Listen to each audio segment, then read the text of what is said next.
சுங்கைபாக்கம் சட்டமன்ற இடைத்தேர்தலில் ஒற்றுமை அரசுக்கும் தேசிய கூட்டணிக்கும் இடையே நேரடி போட்டி நிலவுகிறது. ஒற்றுமை அரசாங்க வேட்பாளர் ஜஹாரி அரிஃபின் முதல் எண்ணிலும், தேசிய கூட்டணி வேட்பாளர் அரிஃபின் இஸ்மாயில் இரண்டாம் எண்ணிலும் இந்த தேர்தலில் போட்டியிடுகின்றனர். சுங்கைபாக்கம் சட்டமன்ற இடைத்தேர்தலில் ஒற்றுமை அரசாங்கத்தின் வேட்பாளரை ஆதரிக்க உறுப்பு கட்சிகள் முடிவெடுத்துள்ளது. உறுப்பு கட்சிகள் தங்களின் கடப்பாட்டை வெளிப்படுத்தியுள்ளதாக தேசிய முன்னணி தலைமை செயலாளர் ஜம்ரி அப்துல் காடீர் தெரிவித்தார். ஜோஹர் கடா மாநிலங்களில் இன்று மதியம் 12 மணி தொடங்கி இடியுடன் கூடிய மழை பெய்யும் என்று மலேசிய வானிலை ஆய்வு மையம் மெட் மலேசியா கணித்துள்ளது.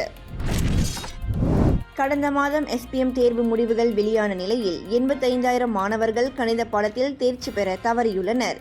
இது அதிக வருமானம் மற்றும் தொழில்நுட்ப ரீதியாக முன்னேறிய நாடாக மாறும் மலேசியாவின் லட்சியத்திற்கு தடையாக இருக்கலாம் என்று நிபுணர்கள் எச்சரிக்கை விடுத்துள்ளனர்.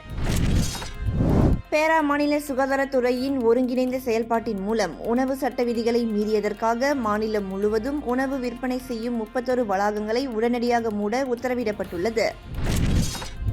சென்னையில் பெண்களின் பாதுகாப்பை உறுதி செய்வதுடன் பெண்களுக்கான சுய தொழில் வேலைவாய்ப்பை உருவாக்கும் வகையில் 200 பெண் ஆட்டோ ஓட்டுநர்களுக்கு தலா ரூபாய் 1,00,000 மானியம் வழங்கி 200 இளஞ்சிவப்பு நிறத்திலான பிங்க் ஆட்டோக்களை இயக்க தமிழக அரசு திட்டமிட்டுள்ளது என்று சட்டப்பேரவையில் தெரிவிக்கப்பட்டது. 2.5 ஆண்டுகளுக்கு முன் சபதம் செய்தபடி சட்டப்பேரவைக்கு முதல்வராக வந்த சந்திரபாபு நாயுடு பதவியேற்றார். வீட்டு பணியாளர்களை துன்புறுத்திய வழக்கில் இந்துஜா குடும்பத்தினருக்கு தலா 4 ஆண்டுகள் சிறை தண்டனை விதித்து சுவிட்சர்லாந்து நீதிமன்றம் தீர்ப்பு வழங்கியுள்ளது.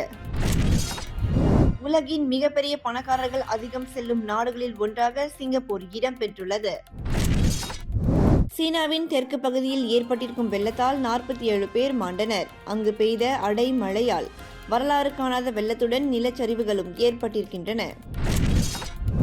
மேலும் பல அண்மை செய்திகளுக்கு நம்பிக்கையுடன் தொடர்ந்து இணைந்திருங்கள். நன்றி, வணக்கம்.